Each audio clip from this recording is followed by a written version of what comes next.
দুইটা সময় তওবা করে লাভ নাই। একটা হচ্ছে মৌতের যন্ত্রণা শুরু হয়ে গেলে, মৃত্যুর যন্ত্রণা শুরু হয়ে গেলে আগে পা থেকে শুরু হয়ে আস্তে আস্তে গলার দিকে আসে।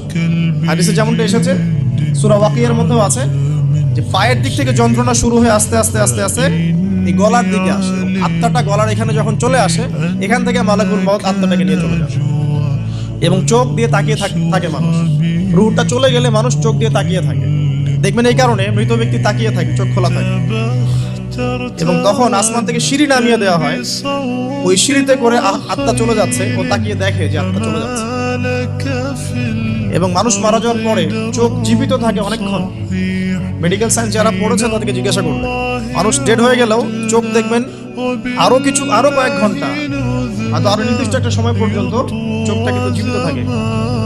এই জন্য চোখ বন্ধ করে দিতে হয়। যাই হোক, যেটা বলছিলাম যে মৌতের যন্ত্রণা শুরু হয়ে গেলে তওবা করে লাভ নাই, তওবার দরজা বন্ধ।